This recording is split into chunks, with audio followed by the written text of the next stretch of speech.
questions. Ranking Member Krishnamoorthi. Thank you, Mr. Chair. I'm going to start with the topic of ships. The number of major U.S. shipyards has gone from 27 to 8, and today we currently don't sell any American ships to China. But China's shipbuilding industry has skyrocketed.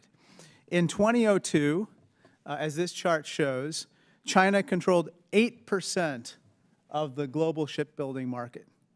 Today, they control 51%, more than the rest of the world combined. The growth came from the CCP strategy to dominate global shipbuilding by excluding foreign ships from its market while giving its own state-controlled shipbuilders massive grants and guaranteed funding. In fact, Mr. Paul, its largest shipbuilder is, guess what? The China State Shipbuilding Corporation, and which it gets billions in equity infusions from the CCP, but regularly operates at a loss, correct? That is indeed correct.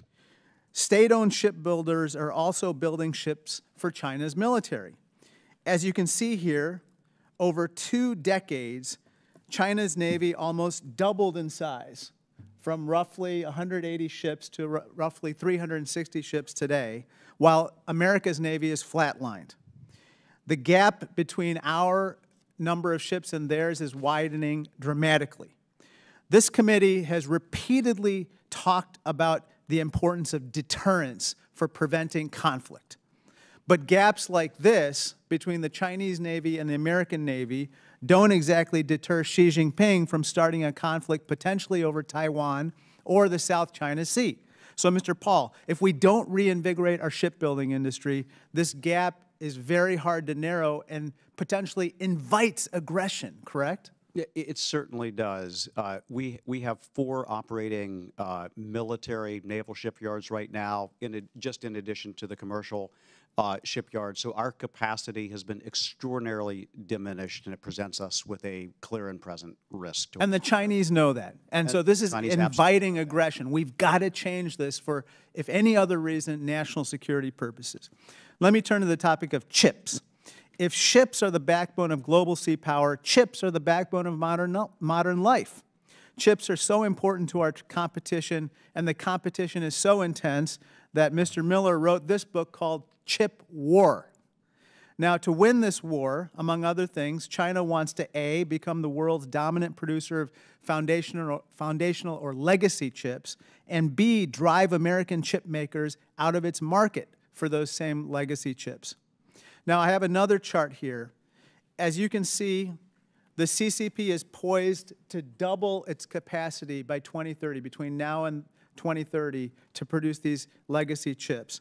Mr. Miller, if the PRC succeeds, these chips will absolutely flood our market, right? These chips will certainly arrive in large scale in American markets. It's the exact same as the chairman alluded to, playbook, that we saw decimate our ship and steel industries. One tool to stop this surge of legacy chips is something called Section 421. It's a trade tool that allows us to impose targeted, quicker countermeasures against CCP market disruptions.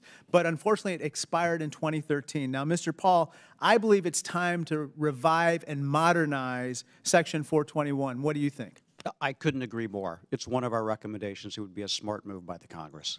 Well, Mr. Chair, I think we should usher this particular safeguard through Congress in this and future Congresses as well. Finally, I want to shift to the topic of drones. American companies don't really sell drones to China. On the other hand, Chinese companies dominate our market. One Chinese company, DJI, accounts for 90% of the U.S. consumer market for drones. DJI dominates our market because they're cheap, thanks to massive backing from the CCP, including equity investments from government-controlled funds. Just to be clear, the government invests in Chinese drone companies. Here's one we found on a popular website today for $300, okay?